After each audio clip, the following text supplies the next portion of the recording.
अध्याय 361। क्रोइन ने जाकर हुआशिंग और स्कॉट कंसोर्टियम के तहत एजेंसियों के पत्रकारों से संपर्क किया। मैं नए आविष्कार के संबंध में एक खुला सम्मेलन करने जा रहा हूं। डुडियन ने क्रोइन की ओर देखा। क्रोइन ने पुष्टि में सिर हिलाया और चला गया। एक आधिकारिक बयान। बूढ़े फुलिन ने डुडियन की ओर देखा। मैंने आविष्कार के बाद की घोषणाओं के बारे में सुना है, लेकिन इस तरह की चीज़ों के बारे में कभी नहीं सुना। क्या आपको चिंता नहीं है कि आपका आविष्कार लीक हो जाएगा? डुडियन ने उत्तर दिया, मैंने अपना काम पहले ही मंदिर को सौंप दिया है और इसके अलावा ये सिर्फ एक वस्तु नहीं है, इसलिए मुझे किसी भी रिसाव की चिंता नहीं है। मैं बस लोगों का ध्यान आकर्षित करने के लिए अपने आविष्कार का संक्षेप में परिचय देना चाहता हूँ। पिछले पत्रकारों ने मुख्य रूप से बर्बर लोगों के साथ उनके सहयोग पर ध्यान केंद्रित किया था, जो एक गर्म विषय था। हालांकि उन्होंने बार बार विषय को अपने नए आविष्कार में बदला था, लेकिन उन्हें पता था कि पत्रकार पक्षपाती थे और उनके शब्दों से कोई खबर नहीं बनेगी। इसलिए उन्होंने एक सम्मेलन बनाने की योजना बनाई जो नए आविष्कारों पर केंद्रित होगी। यह अच्छा होगा, लेकिन अगर सुनहली दीवार पर युद्ध छिड़ गया तो मुझे लगता है कि कल सारी सुर्खियां इसी पर केंद्रित होंगी। अगर आप अपने आविष्कार के संबंध में कोई सम्मेलन भी करते हैं तो इसे प्रकाशित होते देखना मुश्किल है। वृद्ध पितामह चिंतित स्वर में बोले। डुडियन ने कहा, फिर मुझे एक लहर पैदा करनी होगी जो लोगों का ध्यान आकर्षित करेगी। बूढ़ा फुलिन चौंका। मैं आपकी क्या मदद कर सकता हूँ? डुडियन ने हंसते हुए कहा, मेरे लिए आपकी सबसे बड़ी मदद आपके स्वास्थ्य का ख्याल रखना होगा। बूढ़ा फुलिन मुस्कुराया। उसी समय एक गार्ड ने हॉल में प्रवेश किया और घोषणा की, बूढ़े कुलपति, युवा मास्टर डीन, मंदिर से एक गाड़ी आ गई है। मंदिर की गाड़ी? डुडियन आश्चर्यचकित था। बूढ़े फुलिन ने डुडियन को संदेह से देखा। उन्हें अंदर लाओ। डुडियन ने गार्ड को आदेश दिया। गाड़ी को महल के सामने पार्क होने में देर नहीं लगी। सोने के पैटर्न वाले शुद्ध सफ़ेद वस्त्र पहने हुए 3 लोग गाड़ी से उतरे। उनका नेतृत्व एक मध्यम आयु वर्ग के व्यक्ति ने किया। मैं मंदिर के अखबार का रिपोर्टर हूँ। वास्तुकार से मिलने आने का मेरा मुख्य उद्देश्य आपका साक्षात्कार लेना है। डुडियन की आंखें चमक उठीं और उन्होंने सिर हिलाया। कोई बात नहीं, कृपया बैठिए और चाय का आनंद लीजिए। नौकरानी ने उन्हें चाय दी। वास्तुकार डीन, मैंने सुना है कि आप एक नया आविष्कार लेकर आए हैं। क्या आप हमें बता सकते हैं कि यह किस प्रकार का आविष्कार है? एक अधेड़ उम्र के व्यक्ति ने विनम्रता से पूछा। डुडियन ने मुस्कुराते हुए कहा, विशिष्ट प्रकार कहना थोड़ा कठिन है। सरल शब्दों में इसे किसी भी प्रकार के क्षेत्र में लागू किया जा सकता है। किसी भी क्षेत्र? एक अधेड़ उम्र का आदमी आश्चर्य से बोला। उनके बगल में बैठा बूढ़ा फुलिन भी स्तब्ध रह गया। कुल 9 गुट थे। प्रत्येक गुट में सैन्य, नागरिक और अन्य श्रेणियां जैसे उपगुट थे। इसके अलावा सेना को उप हाथापाई, आक्रमण, रिमोट, रक्षा आदि श्रेणियों में भी विभाजित किया जा सकता है। नागरिक उपगुट बहुत अधिक मिश्रित था, जिसमें विनिर्माण, सिलाई आदि शामिल थे। एक आविष्कार जिसे उन उपगुटों में से किसी एक में शीर्ष के रूप में वर्गीकृत किया जाएगा, उसे बेहतर ग्रेड का उत्पाद माना जाएगा। तो एक आविष्कार जिसे किसी भी क्षेत्र में लागू किया जा सकता था, वह बिल्कुल अनसुना था। वह आदमी संभल गया और बोला, आर्किटेक्ट डीन, क्या ये कुछ ज़्यादा ही अतिशयोक्तिपूर्ण नहीं है? मंदिर में 6 साल के अनुभव के अनुसार मैंने कभी ऐसे आविष्कार के बारे में नहीं सुना है जिसे सभी क्षेत्रों में लागू किया जा सके। यहाँ तक कि सबसे नया प्लास्टिक भी इतने बड़े क्षेत्र को कवर नहीं कर सकता है। डुडियन ने उत्तर दिया, मेरा मानना है कि आप एक पेशेवर हैं, लेकिन मुझे ये भी उम्मीद है कि आपको यह विश्वास करना चाहिए कि एक वरिष्ठ वास्तुकार के रूप में मैं किसी भी चीज़ की थोड़ी सी भी चिंता किए बिना निर्णय लूँगा। मेरे मूल्यांकन में थोड़ी सी भी अतिशयोक्ति नहीं है। यदि आप उन क्षेत्रों को बताने पर जोर देते हैं जहां इसका व्यापक रूप से उपयोग किया जा सकता है, तो मुझे कहना होगा कि यह सैन्य उपयोग होगा। विशेष रूप से मेरा नया आविष्कार बड़े पैमाने के युद्धों में एक अविश्वसनीय भूमिका निभाएगा। अगर मुझे 100 लोगों की सेना दी गई और उन्होंने मेरे आविष्कार का उपयोग किया तो वे कर सकते हैं लाखों की सेना को आसानी से गिरा दो और मार डालो। ओह! बूढ़ा फुलिन, अधेड़ उम्र का आदमी और अन्य लोग स्तब्ध रह गए। 100 सैनिक इतनी बड़ी सेना को मार सकते थे? क्या ताकत का अंतर 100 गुना नहीं है? क्या यह मजाक था? अधेड़ उम्र का आदमी काफी देर तक स्तब्ध रह गया। वह धीरे धीरे ठीक हो गया। आर्किटेक्ट डीन, हालांकि मुझे आपके फैसले पर विश्वास है। यह कोई अतिशयोक्ति नहीं है, बल्कि एक चमत्कार है जिसके बारे में हम बात कर रहे हैं। क्या आप कहते हैं कि नया आविष्कार एक पौराणिक स्तर की वस्तु है? डुडियन ने कहा, मुझे मंदिर के मूल्यांकन के लिए इंतजार करना होगा, लेकिन मेरा मानना है कि सैन्य क्षेत्र में मेरे आविष्कार की शक्ति किसी भी तरह से अन्य पौराणिक वस्तुओं से कमतर नहीं है। अधेड़ उम्र के आदमी का लगभग दम घुट गया। बूढ़ा फुलिन हैरान था। वह जानता था कि यदि डुडियन ने जानबूझकर आविष्कार का मूल्य बढ़ाया तो इसका उन पर उल्टा असर पड़ेगा। यदि मजिस्ट्रेट के लोग आ भी गए तो जनाक्रोश के कारण वे व्यवस्था बनाए नहीं रख सकेंगे। डुडियन की आत्मविश्वास भरी अभिव्यक्ति देखकर अधेड़ उम्र के व्यक्ति का दिल डर गया। उनके पास बैठे 2 सहायकों ने डुडियन के शब्दों को शब्द दर शब्द रिकॉर्ड किया। उन्होंने आगे कहा, आर्किटेक्ट डीन, क्या मैं जान सकता हूं कि आप नए आविष्कार का नाम क्या रखेंगे? डूडियन ने उत्तर दिया, मैं इसे भाप कहता हूं। भाप? अधेड़ उम्र के व्यक्ति ने सिर हिलाया और पूछा, क्या भाप की प्रक्रिया का अध्ययन करना बहुत कठिन है? हाँ, इसमें काफ़ी समय लगेगा और यह बहुत जटिल प्रक्रिया है। क्या यह आपका अपना विचार है? हाँ। क्या आपने किसी और से मदद मांगी? नहीं। इंटरव्यू आधे घंटे से ज़्यादा समय तक चला। अधेड़ उम्र के व्यक्ति ने डूडियन और ओल्ड फुलिन को विदाई दी और अपने दोनों सहायकों को लेकर महल से बाहर चला गया। उन्होंने आपके लापता होने के बारे में कुछ नहीं पूछा। ऐसा लगता है कि अफवाहें बुद्धिमान व्यक्ति को रोक देती हैं, बहुत उचित है। बूढ़े फुलिन ने डूडियन की ओर देखा। डूडियन ने शांति से उत्तर दिया, ऐसा नहीं है कि उन्होंने नहीं पूछा, लेकिन वे गति बहाल करने में मेरी मदद करने के लिए यहाँ थे। आपकी मदद? मैं मंदिर का हिस्सा हूँ। इसके अलावा एक महान क्षमता वाले प्रतिभाशाली वास्तुकार के रूप में मैं मंदिर में एक बहुत ही दुर्लभ व्यक्ति हूँ। इसके अलावा मंदिर पवित्र चर्च के अधीन है। हालांकि पवित्र चर्च और सेना के बीच सौहार्दपूर्ण संबंध हैं, लेकिन वास्तविक संबंधों के बारे में कोई विवरण नहीं है। इसके अलावा वे मुझे हारते हुए नहीं देखना चाहते क्योंकि मंदिर से एक प्रतिभाशाली व्यक्ति की छवि बर्बर लोगों के साथ सहयोग करने के अनुरूप है। यह मंदिर की छवि को प्रभावित करने के लिए फैल सकता है। ओल्ड फुलिन ने कहा, कोई आश्चर्य नहीं कि उन्हें ऐसे खराब मौसम में साक्षात्कार देना होगा। हालांकि युद्ध के बारे में रिपोर्टें मुख्य पृष्ठों पर कब्जा कर लेंगी, वे आपके लिए एक लेआउट रखना चाहते हैं। डूडियन ने अपनी आंखें सिकोड़ लीं, मैं सिर्फ एक लेआउट से अधिक चाहता हूं। अल्पविराम, अल्पविराम। वाणिज्यिक जिले का बाहरी इलाका। सुनहरी दीवार। सैनिकों की एक कतार सीढ़ियों के साथ दीवार के शीर्ष तक दौड़ती है। बहुत तेज बारिश हो रही थी। वे रेनकोट पहने हुए थे, लेकिन उस समय युद्ध हो रहा था और अनिवार्य रूप से उनके चेहरे और गर्दन पर बारिश का पानी बह गया था। अत्यावश्यक लड़ाई के कारण सैनिकों ने अपने चेहरे पर पड़ने वाली बारिश की परवाह करने से इनकार कर दिया। अर्ग, अर्ग। हालांकि हवा उनके कानों के पास से गुजर रही थी, फिर भी सैनिक बर्बर लोगों की आवाज़ें सुनने में सक्षम थे। उनकी खोपड़ी में झुंझुनी हो गई और उनके चेहरे डर से पीले पड़ गए। अध्याय 362। भारी बारिश के बीच आ रही बर्बर सेना को देखकर जनरल ऑबन का चेहरा उदास हो गया था। जब वह चिल्लाया तो उसकी आंखें ठंडी हो गईं। अग्निशमन विभाग को आदेश दें कि जैसे ही बर्बर लोग सीमा में प्रवेश करें तो तोपखाने शुरू कर दें। विशाल मेढक को मौके पर ही मारना सुनिश्चित करें और उसे ऊपर कूदने न दें। हाँ, सहायक ने उत्तर दिया। सुनहरी दीवार के बाहरी हिस्से से रोने की आवाज़ें गूंजने लगीं। कुछ ही क्षण बाद बर्बर सेना सुनहरी दीवार के बाहर उस क्षेत्र में घुस गई जो जालों का क्षेत्र था। उनमें से बड़ी संख्या में लोग जाल में फंस गए और काफ़ी हताहत हुए। हालांकि बारिश के कारण बर्बरों का मनोबल बढ़ा हुआ था। वे दीवार की ओर दौड़े। सेना के मध्य में एक राक्षस था जो 7 या 8 मीटर ऊंचा था। यह एक स्थान से दूसरे स्थान पर उछलते कूदते चला गया। उसे सुनहरी दीवार के नीचे ज़मीन तक पहुंचने में देर नहीं लगी। गोली मार। विशाल काली तोपें बर्बर लोगों की ओर लक्षित थीं। जैसे ही बर्बर सेना पर गोले दागे गए, तोपें दागने लगीं। उसी समय धनुर्धारियों ने बाण चलाए। असंख्य बाण बर्बर सेना पर गिरे। जैसे ही बाण उन्हें मारने में सफल हुए, बर्बर लोग भूमि पर गिर पड़े। Boom, boom, boom. बमबारी की आवाज़ें गूंज उठीं। मिट्टी 1 फीट ऊंची छींटें मारकर उड़ गई।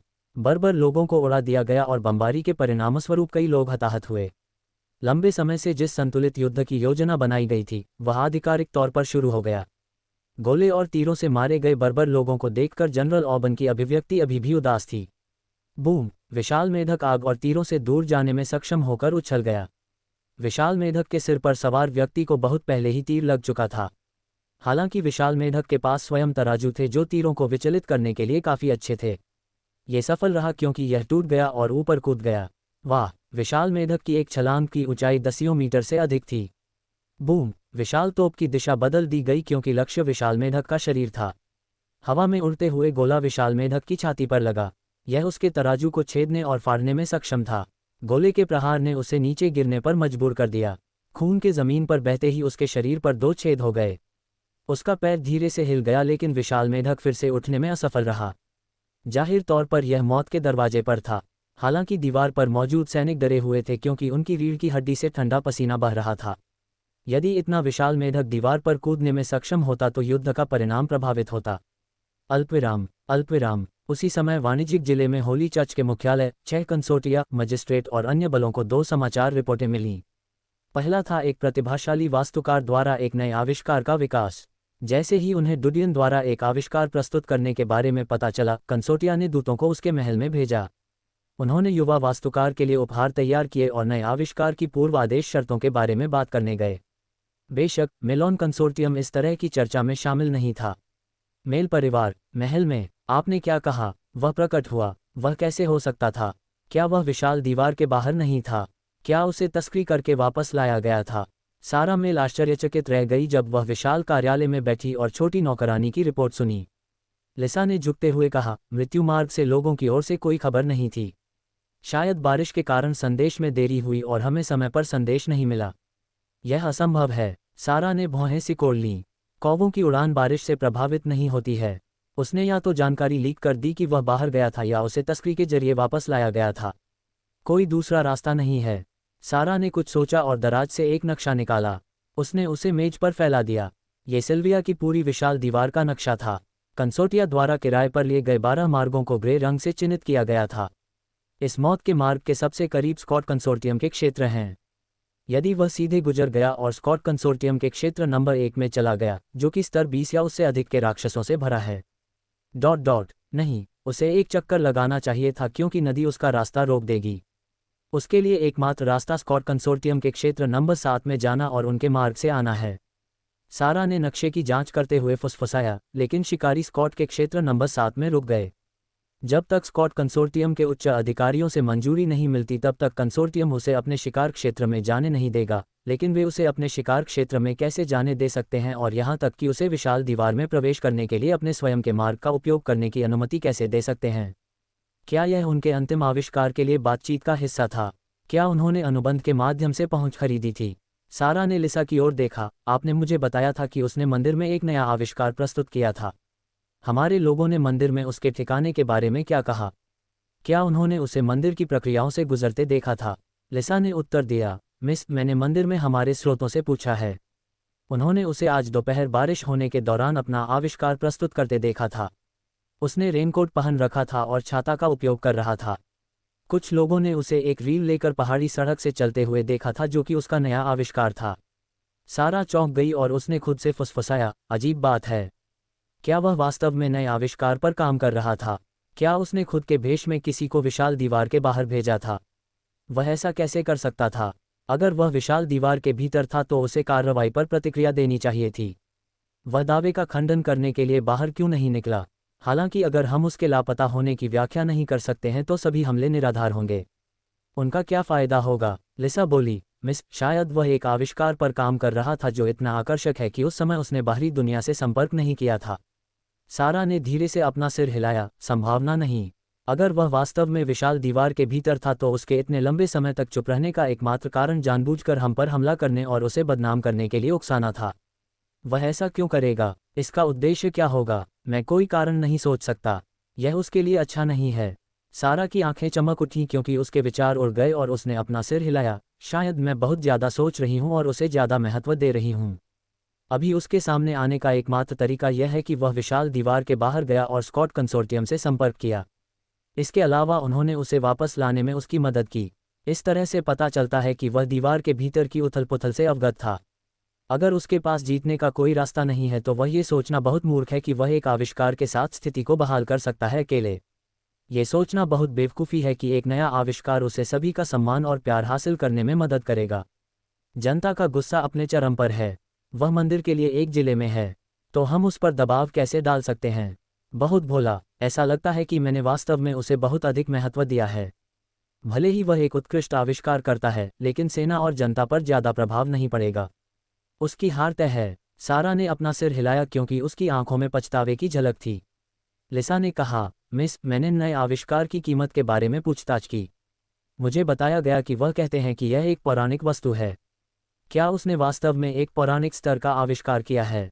सारा ने अपना सिर हिलाया। लिसा, तुम नहीं समझती। इससे कोई फर्क नहीं पड़ता कि उसने किस प्रकार का आविष्कार किया है, उसके लिए केवल एक ही परिणाम है। वह बर्बाद हो गया है। भले ही वह एक आविष्कार के साथ आता है जो कि प्रसिद्ध नई कपड़ा मशीन के समान स्तर का है, उसकी प्रतिष्ठा को बहाल करना बहुत मुश्किल होगा। युद्ध के अंत के बाद अगर एक भी व्यक्ति उस पर थूकता है तो वह डूब जाएगा। इसके अलावा उसका आविष्कार जितना बेहतर होगा उतना ही अधिक सार्वजनिक घृणा और नफरत पैदा होगी।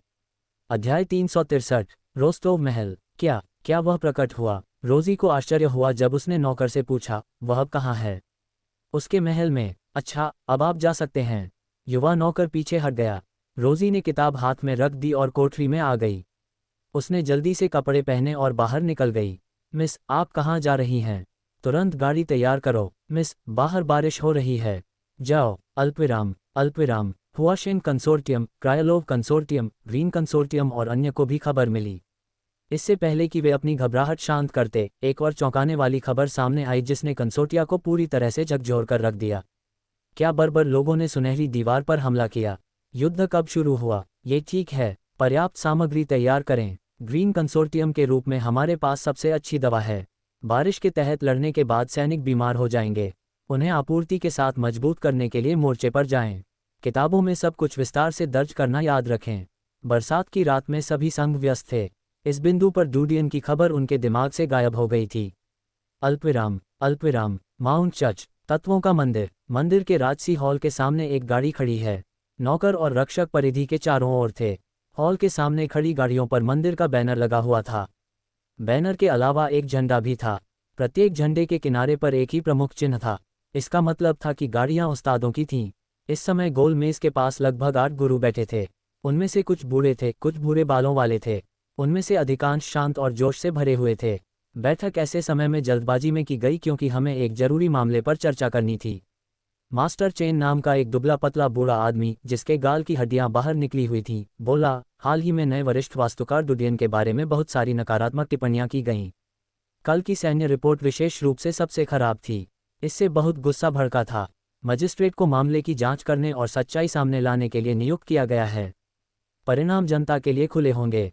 अगर डुडियन ने वास्तव में बर्बर लोगों के साथ सहयोग किया है तो हम ऐसी कार्रवाई बर्दाश्त नहीं करेंगे। हालांकि अगर उसने ऐसा नहीं किया तो इसका मतलब है कि सेना ने दुर्भावनापूर्ण रूप से उस पर और हम पर हमला किया है। हम अभी खड़े नहीं रह सकते। सभी ने चुपचाप एक दूसरे की ओर देखा। एक अन्य बूढ़े व्यक्ति ने कहा, मुझे अभी अभी खबर मिली है कि बर्बर लोगों ने सुनहरी दीवार पर हमला किया है। युद्ध शुरू हो गया है। परिणाम चाहे जो भी हो, जनता की नज़र में वास्तुकार डीन की प्रतिष्ठा नीचे गिर जाएगी। अभी सबसे अच्छा हम जो कर सकते हैं वह है समय में देरी करने में उसकी मदद करना। क्या ये सचमुच शुरू हुआ? क्या बर्बर भारी बारिश में हमला कर रहे हैं? क्या वे बारिश से नहीं डरते? यदि पवित्र चर्च शामिल नहीं होता है तो सुनहरी दीवार को बर्बर लोगों द्वारा नष्ट किया जा सकता है। कुछ की आंखों में चिंता थी तो कुछ हैरान थे। मास्टर चेन ने दर्शकों को शांत किया, मैंने आपको युद्ध के बारे में चिंता करने के लिए नहीं, बल्कि डीन को समय में देरी करने में मदद करने के तरीकों के बारे में सोचने के लिए बुलाया है। उसकी मदद करने के लिए अपने पास मौजूद संसाधनों का अधिकतम उपयोग करें। उस कंसोर्टिया से संपर्क करें जिसके साथ आपने पहले बातचीत की है। सुनिश्चित करें कि सब कुछ समय पर और व्यवस्थित रूप से किया जाता है। इसके अलावा आर्किटेक्ट डीन ने मूल्यांकन के लिए एक नया काम प्रस्तुत किया है। उन्होंने सूचना रिक्त स्थान भर दिया है कि आविष्कार को किसी भी क्षेत्र में प्रस्तुत किया जा सकता है।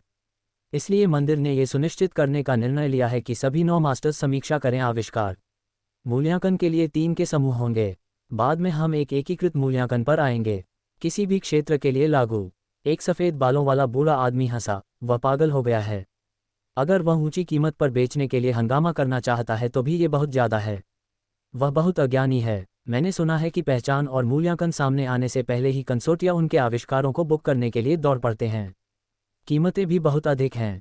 मैंने सुना है कि बिजली की छड़ निकलने से पहले उन्हें कंसोर्टिया द्वारा एक 4 सितारा वस्तु की कीमत की पेशकश की गई थी, लेकिन उन्होंने उन्हें अस्वीकार कर दिया था।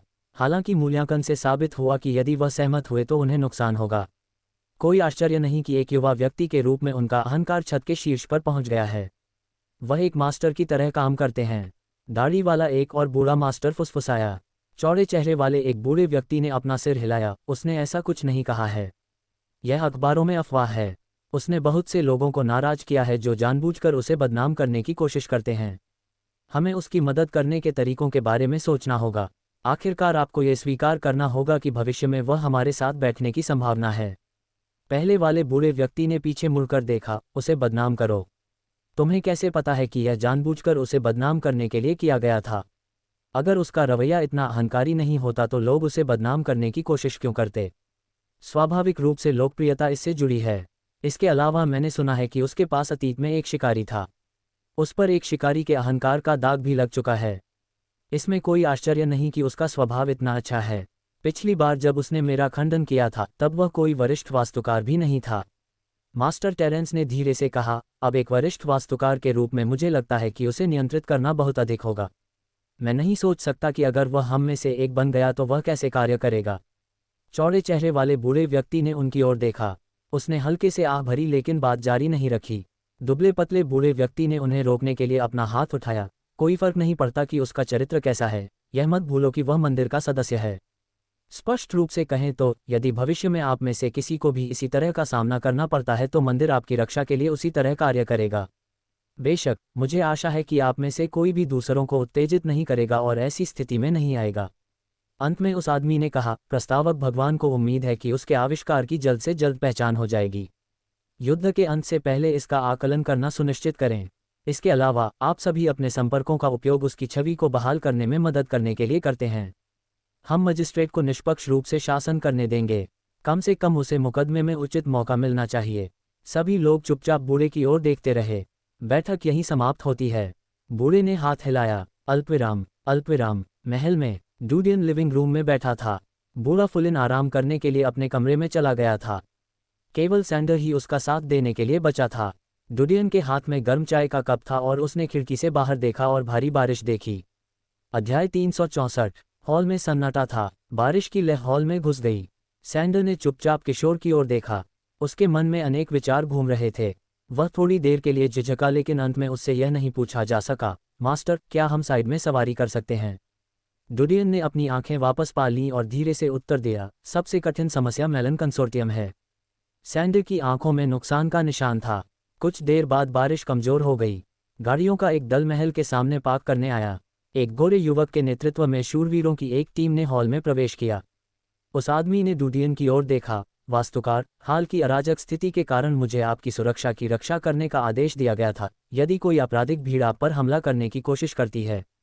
डूडियन के दिल में आश्चर्य की झलक थी। कड़ी मेहनत के लिए धन्यवाद। प्रकाश के शूरवीर के शब्द सुनकर सैंडर की आंखें चमक उठीं। इसका मतलब यह था कि मंदिर ने डूडियन को नहीं छोड़ा था। यदि मंदिर ने उनका समर्थन किया तो उन्हें अभी भी जीवित रहने की आशा थी। डूडियन ने यह सुनिश्चित किया कि प्रकाश के शूरवीरों को महल में बसाया जाए। उसने नौकरों को अपनी गाड़ी स्वयं तैयार करने का आदेश दिया। उन्होंने सैंडर की ओर देखा। मैं नाइट हॉल जा रहा हूं। अगर ग्वेनेथ और सगे अग्रिम पंक्ति की स्थिति के बारे में खबर लाते हैं तो उन्हें नाइट हॉल भेज दें। नाइट हॉल में? सैंडर आश्चर्यचकित था। आप वहां क्यों जाएंगे? क्या नाइट हॉल में आपके दोस्त हैं? डूडियन ने थोड़ा अपना सिर हिलाया लेकिन उसके सवाल का जवाब नहीं दिया।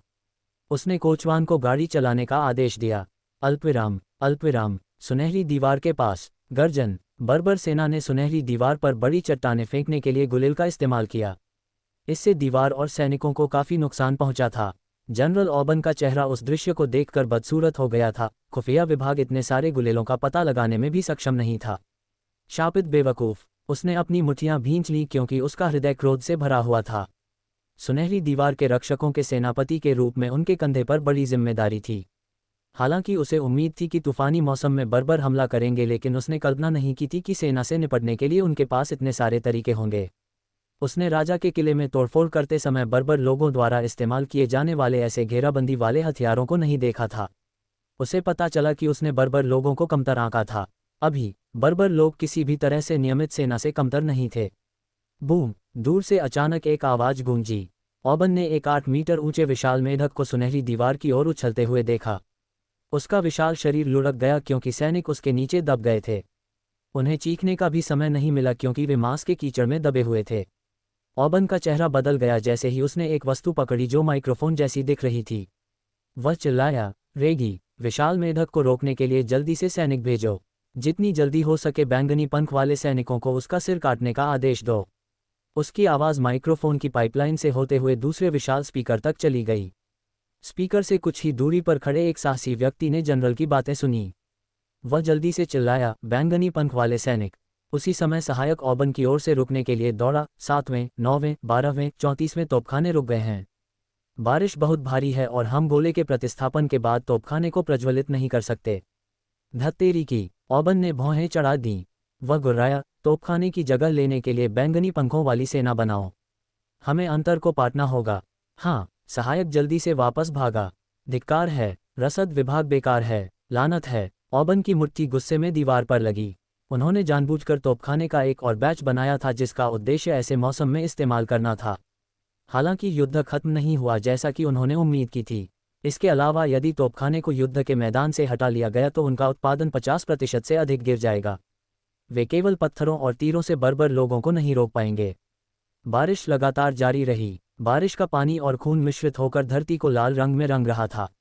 बर्बर लोग दीवार की ओर दौड़ पड़े, भले ही असंख्य तीर उन पर हाथी की तरह गिरे। बर्बर लोग अपने साथियों के शवों के ऊपर से दीवार पर चढ़ने के लिए आगे बढ़ते रहे। उनके क्रूर तरीकों ने सैनिकों को भयभीत कर दिया था। ये पहली बार था कि उन्होंने बर्बर लोगों की भयानक ताकत देखी। अल्पविराम। सुनहरी दीवार में स्थिति तनावपूर्ण थी, जबकि डुडियन नाइट हॉल की ओर बढ़ते हुए अपनी गाड़ी में बैठे थे। भारी बारिश के कारण सड़कों पर बहुत कम गाड़ियां थीं। सड़कें एक तरह से सुनसान थीं। इससे उसे शांति का एहसास हुआ। गाड़ी रुकी और डुडियन उतर गया। नाइट हॉल की ओर ऊपर जाते समय उसने खुद को ढकने के लिए छाते का इस्तेमाल किया। हॉल के सामने गार्ड के रूप में खड़े एक सिपाही ने डुडियन को पहचान लिया। क्या आप आर्किटेक्ट डीन हैं? डुडियन ने पुष्टि में सिर हिलाया। मैं एक शूरवीर बनना चाहता हूं और हॉल के मूल्यांकन में भाग लेना चाहता हूं। कृपया मुझे रास्ता दिखाएं। एक शूरवीर बने। दोनों गार्ड आश्चर्यचकित थे। यहां तक कि एक वरिष्ठ वास्तुकार भी शूरवीर बनना चाहता है। एक क्षण के बाद डुडियन ने नाइट हॉल में प्रवेश किया। यह एक भव्य इमारत थी और संगठन का इतिहास भी बहुत प्राचीन था। नाइट हॉल की शक्ति पवित्र चर्च और मजिस्ट्रेट जितनी बड़ी थी। इसके अलावा शुरुआत में नाइट हॉल द्वारा मजिस्ट्रेट और होली चर्च के शूरवीरों का मूल्यांकन किया गया था। इसलिए अन्य दो ताकतें उस शक्ति को नाराज नहीं करना चाहती थीं जिसने उनके लिए शूरवीर तैयार किए थे। प्रवेश द्वार से गुजरने के बाद डुडियन एक लंबे गलियारे से गुजरे। दोनों तरफ विशाल मूर्तियां थीं जो 10 मीटर तक ऊंची थीं। वे इतिहास के गौरवशाली शूरवीरों का चित्रण थे। उनमें से कुछ घोड़े पर सवार थे जबकि अन्य ने भाले या तलवारें पकड़ रखी थीं। डुडियन ये दृश्य देखते हुए चल दिया। मूर्तियों के नीचे शूरवीरों द्वारा अर्जित उत्कृष्ट उपलब्धियों की जानकारी थी।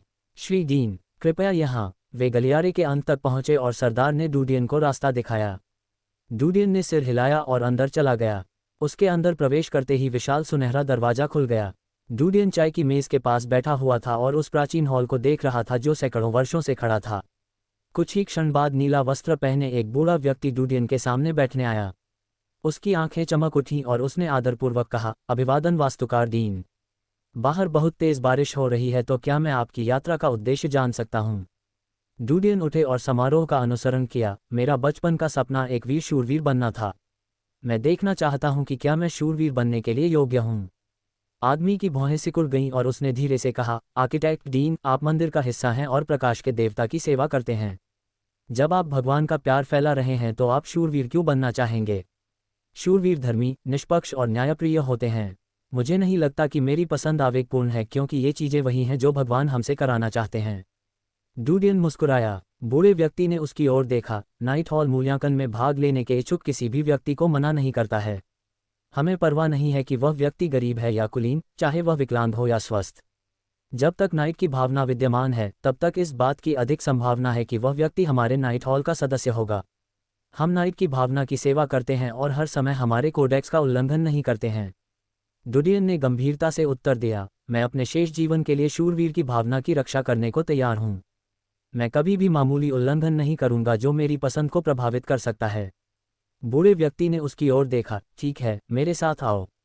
मैं देखूंगा कि क्या तुम्हारे पास शूरवीर की आत्मा है। डुडियन ने सिर हिलाया। अध्याय 365। डुडियन नीला वस्त्र पहने बूढ़े व्यक्ति के पीछे पीछे चला। वे हॉल के पीछे गए जहां एक और विशाल गोल हॉल मौजूद था। हॉल के मध्य में तलवार पकड़े हुए एक व्यक्ति की विशाल मूर्ति थी। चेहरा चौड़ा था जबकि उस आदमी की बाहें घनी थीं।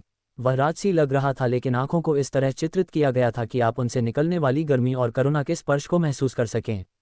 मूर्ति के सामने एक मानक शूरवीर के समारोह में खड़े होकर नीले वस्त्र पहने बूढ़े व्यक्ति ने अपना हाथ अपने कंधे पर रखा। मूर्ति के नीचे एक टेबल थी। बूढ़े व्यक्ति ने कागज का एक रोल निकाला और डुडियन की ओर मुड़कर कहा, इस फॉर्म को भरें। यह आधिकारिक शूरवीर मूल्यांकन का पहला भाग है। डुडियन ने थोड़ा सिर हिलाया। नाइट्स हॉल ने लंबे समय के बाद एक व्यवस्थित मूल्यांकन विकसित किया था। जिस मध्ययुगीन युग के बारे में उन्हें जानकारी थी, उसकी तुलना में ये कहीं अधिक सटीक और कठोर मूल्यांकन था। मूल्यांकन केवल सार्वजनिक समर्थन और मेधावी सेवा तक ही सीमित नहीं था, बल्कि शूरवीर के आचरण की कड़ाई से जांच की जाती थी। यही एक कारण था कि नाइट हॉल सबसे सम्मानित और प्रिय संस्थानों में से एक था। इसके अलावा एक शूरवीर के रूप में अर्हता प्राप्त करने के लिए पेपर परीक्षा उत्तीर्ण करना पर्याप्त नहीं था। ड्यूडियन ने कागजात उठा लिए और किनारे पर एक मेज के पास बैठ गया। जब वह ड्यूडियन का परीक्षण करने के लिए डेस्क पर लगे घंटे के चश्मे का उपयोग कर रहा था तो एक नीला वस्त्र पहने बूढ़ा व्यक्ति उसके पास आकर रुका। ड्यूडियन का काम तब समाप्त हुआ जब 1/3 रेत बह चुकी थी। ड्यूडियन की गति देखकर बूढ़े व्यक्ति की आंखों में आश्चर्य की झलक दिखी। ड्यूडियन द्वारा अपना पूरा काम जमा करने के बाद उन्होंने कागजात उठाए और उनकी जांच की। कुछ मिनटों के बाद बूढ़े व्यक्ति ने धीरे से कागजात नीचे रख दिए और शांति से कहा, लगभग पूरे अंक। आपके चरित्र में नाइट की भावना के गुण हैं।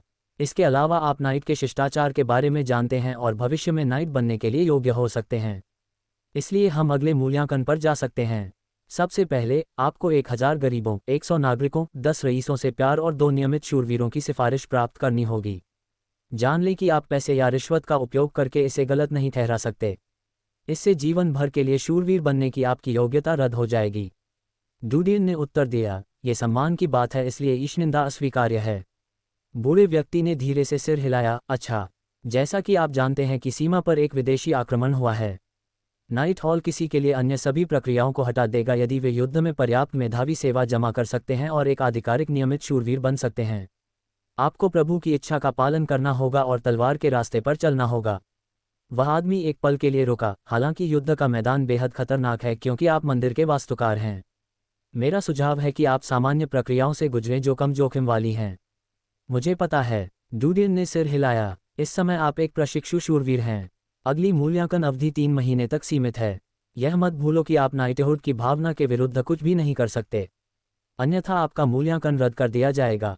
बूढ़े व्यक्ति ने ड्यूडियन की ओर गहराई से देखा, मैं कभी भी नाइटहुड की संहिता का उल्लंघन करने का साहस नहीं करूंगा।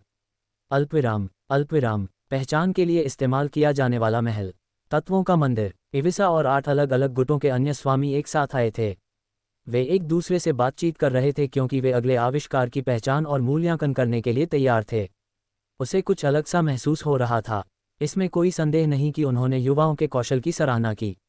बिजली की छड़ ने उसे गहरा सदमा पहुंचाया था। इसके अलावा जितना अधिक उन्होंने उत्पाद के बारे में सोचा उतना ही अधिक उन्हें लगा कि यह अवधारणा बेहद सरल थी, लेकिन लाइटनिंग गुड के लिए एक मुख्य अवधारणा थी। यह एक गाइड की तरह था। ये सभी इमारतों को बिजली की परेशानी से बचाने के लिए पर्याप्त था, लेकिन व्यक्तिगत स्तर पर वह ड्यूडियन को पसंद नहीं करते थे। पहली नज़र में ही उसे पता चल गया कि वह किशोर एक सामान्य व्यक्ति से बिल्कुल अलग था। बच्चा महत्वाकांक्षी, अहंकारी था और उसकी उपस्थिति से इविसा को असुविधा या भय भी महसूस होता था। अंतर्ज्ञान ने उससे कहा कि जहां तक संभव हो उसे ड्यूडियन से दूर रहना चाहिए। हालांकि मंदिर में कई लोगों को यह विश्वास नहीं था कि होनहार किशोर ने बर्बर लोगों के साथ मिलीभगत की थी, लेकिन उन्हें लगा कि सेना ने मंदिर पर हमला करने का अवसर उठाया है। हालांकि इविसा ने सोचा कि शायद ये सच है।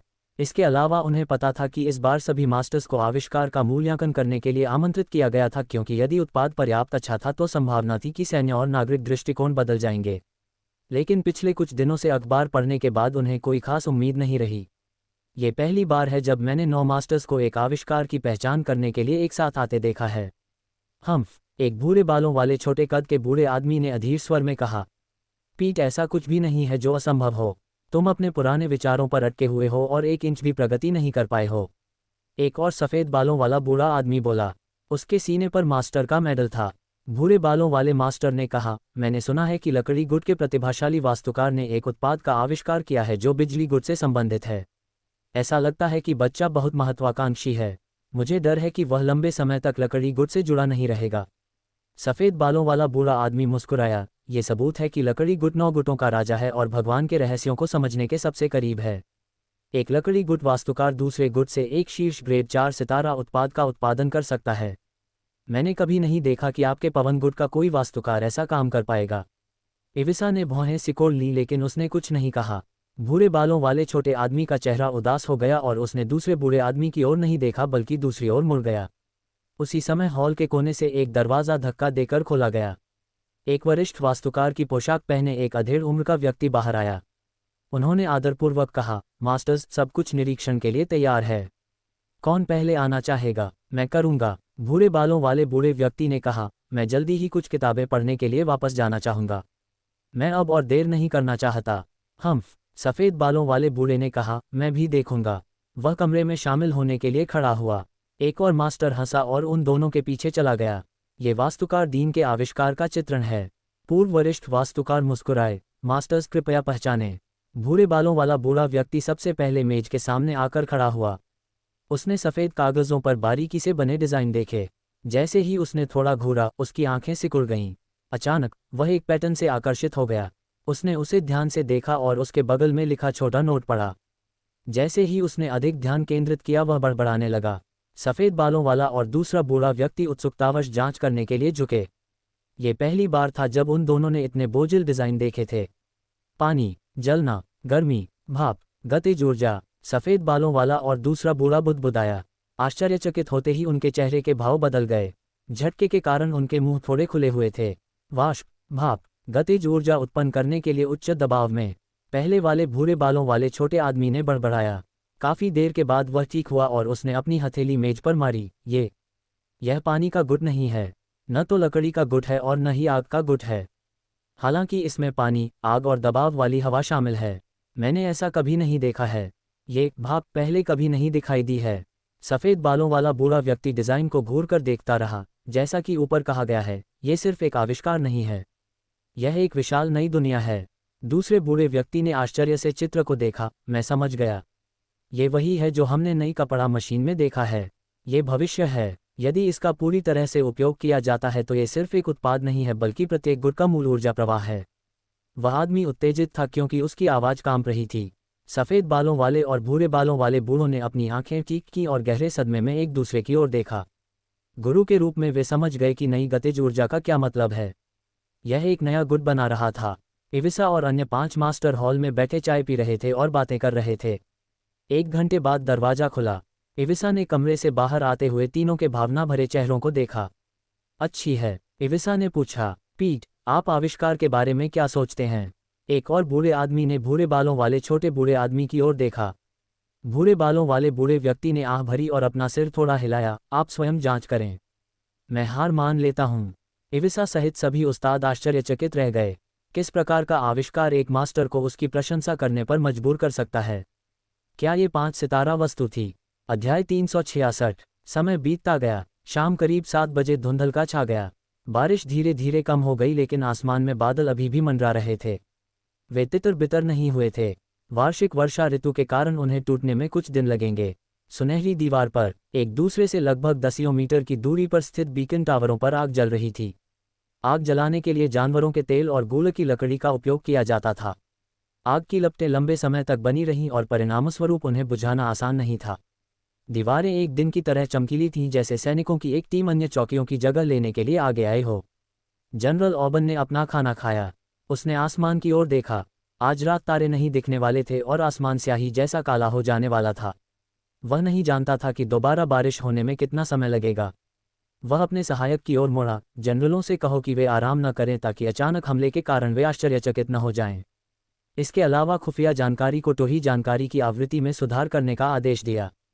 हाँ, एडजुटेंट जुनलैंग दूर हो गया। सुनिश्चित करें कि 6 बैंगनी पंख वाले सैनिक तैयार हैं और हमला करने के लिए तैयार हैं। ऑबन ने एक अन्य सहायक को बताया। हाँ, मैं देखना चाहूँगा कि किस तरह के सैन्य सलाहकार ने इस विचार के बारे में सोचा। जनरल ऑबन का चेहरा उदास था और उसने अपनी आंखें सिकोड़ लीं। उन्होंने जंगल, रेगिस्तान, पहाड़ियों और अन्य विभिन्न इलाकों में युद्ध का अनुभव किया था। वह बड़े और छोटे पैमाने के युद्धों से हारकर गुजरा था। हालांकि यह युद्ध अभूतपूर्व था। हालांकि उसने ऊंची जमीन पर कब्जा कर लिया था, लेकिन जलवायु और सैनिकों का मनोबल भूगोल के अनुरूप नहीं था। उसके हाथ में इस्तेमाल करने के लिए ज़्यादा कार्ड नहीं थे। अल्पविराम। रात को महल में डूडियन का अध्ययन कक्ष। डूडियन ने ओल्ड फुलिन के साथ साथ निकोलस, क्रोएन और कई अन्य लोगों को भी बुलाया। ओल्ड फुलिन से मिलने के बाद उनके मन में एक विचार आया। उन्होंने निकोलस और क्रोएन को कार्य के कार्यान्वयन के लिए जिम्मेदार बताया। सबके तितर बितर हो जाने के बाद डूडियन अपनी मेज के पास बैठ गया और बहुत देर तक विचारों में डूबा रहा। आह भरते हुए उसने धीरे धीरे अपनी आंखें वापस पा लीं। उसकी आंखों में उदासी की झलक थी। उसने बिना कुछ बोले अंधेरी रात को देखते हुए पर्दा हटा दिया। अगले दिन आसमान में काले बादल छा जाने से बूंदाबांदी हुई। बच्चा रेनकोट पहने हुए था और हल्की बारिश में भी वह हर घर में अखबार पहुंचा रहा था। अखबार पढ़कर पूरे बाहरी दीवार क्षेत्र में हंगामा मच गया।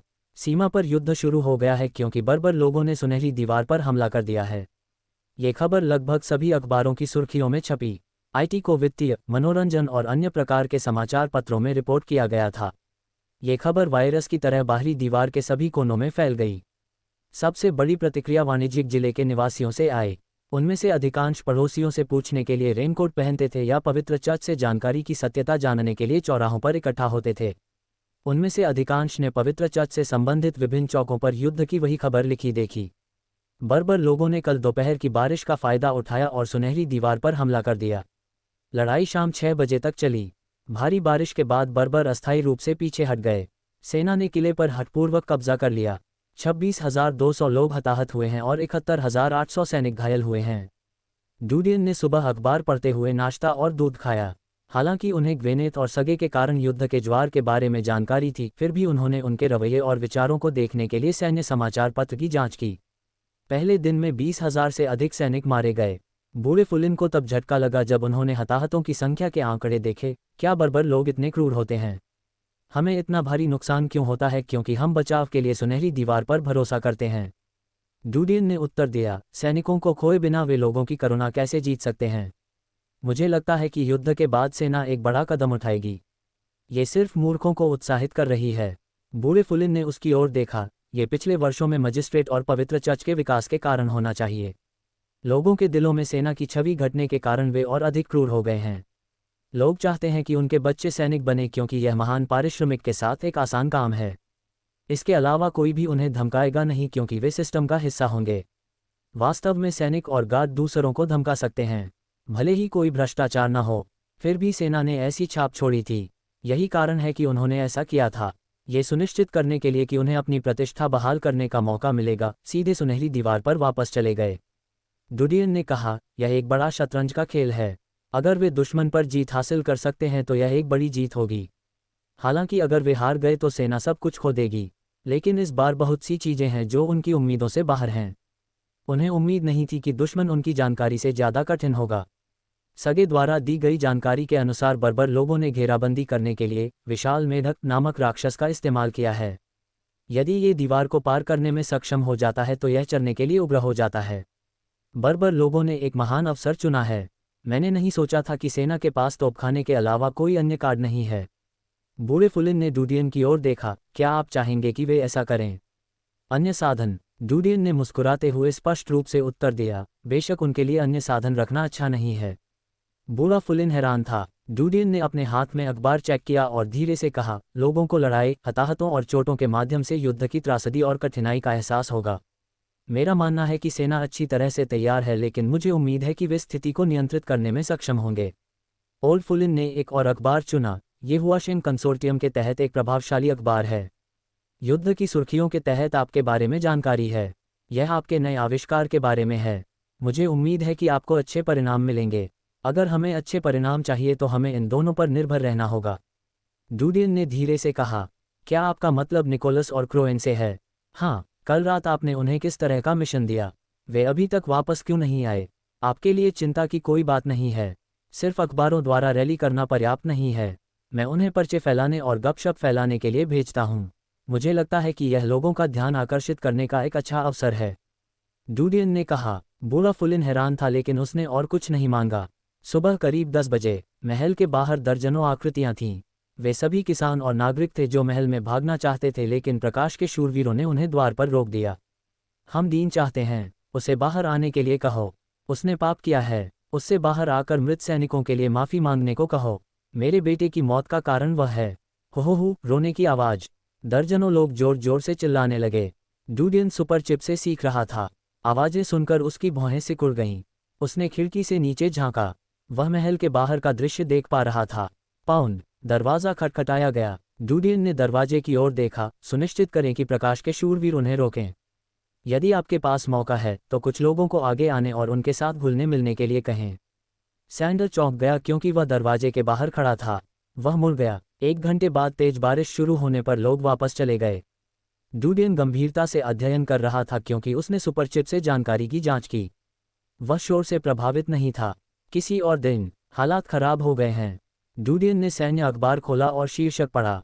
अध्याय 367, 16 सितंबर, वर्ष 307। विशाल दीवार कैलेंडर। सुनहरी दीवार पर पहली लड़ाई। ड्रैगन श्रेणी के तोपखाने हथियारों की 867 इकाइयां सेना द्वारा पूरी सुनहरी दीवार पर भेजी गईं।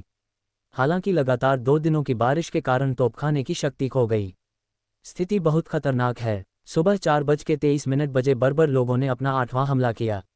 आज हताहतों की कुल संख्या 12,700 थी। डूडियन ने चुपचाप अखबार पढ़ा और बंद कर दिया। जब उसने अपने सामने दूध का प्याला देखा तो वह सोच में पड़ गया। वेनेथ और सगे की खुफिया रिपोर्टों के कारण उन्हें युद्ध के बारे में विस्तृत जानकारी लंबे समय से पता है। उनकी रिपोर्टें सेना की तुलना में अधिक सटीक थीं। बेशक वे हताहतों के आंकड़े नहीं रख सकते थे, लेकिन उनके पास सामान्य स्थिति के बारे में अधिक स्पष्ट जानकारी थी। 8वीं लड़ाई की सुबह बर्बर लोग विशाल मेंढकों की मदद से दीवार तोड़ने में सफल रहे। बर्बर लोग दीवार पर चढ़ गए और सैनिकों के साथ हाथापाई की। लड़ाई बहुत अराजक थी और 10 मिनट से अधिक समय तक चली। सेना ने अंतर को रोकने और दुश्मन को मारने के लिए अधिक सैनिकों और विशेष सैनिकों को भेजा था। यह इस बात का प्रमाण था कि स्थिति सेना के नियंत्रण से बाहर थी। जल्द ही यह नियंत्रण से बाहर हो जाएगा। डूडियन सामग्री के भीतर चिंता महसूस कर सकता था। ऐसा लगता है कि सेना कोई बड़ा खेल खेलना चाहती थी, लेकिन उन्होंने गड़बड़ कर दी। 8वीं लड़ाई के परिणामस्वरूप सैनिकों की संख्या को अन्य लोगों से बदलना पड़ा। हालांकि बारिश एक जहरीले हमले की तरह है और सेना इसे टाल या रोक नहीं सकती है। डूडियन की आंखें चमक उठीं। अगली लड़ाई पिछली लड़ाई से भी कठिन होगी। बीमार सैनिकों की संख्या बहुत अधिक होगी और सेना को रिजर्व सैनिकों का उपयोग करना होगा। वे रिजर्व बॉय स्काउट से अलग नहीं हैं। हालांकि सेना ने युद्ध में अपने शीर्ष बलों का उपयोग नहीं किया है, इस बिंदु पर नुकसान की संख्या बहुत अधिक है। उन शीर्ष सैनिकों का उपयोग करके सभी बर्बर लोगों का विरोध करना मुश्किल होगा। बर्बर लोग वाणिज्यिक जिले में प्रवेश करने के लिए बाध्य हैं और इससे दहशत फैल जाएगी। सैन्य डूडियन की आंखें सिकुड़ गईं और उसने धीरे से मेज पर अपनी उंगलियां थपथपाईं। पलक झपकते ही एक और दिन बीत गया।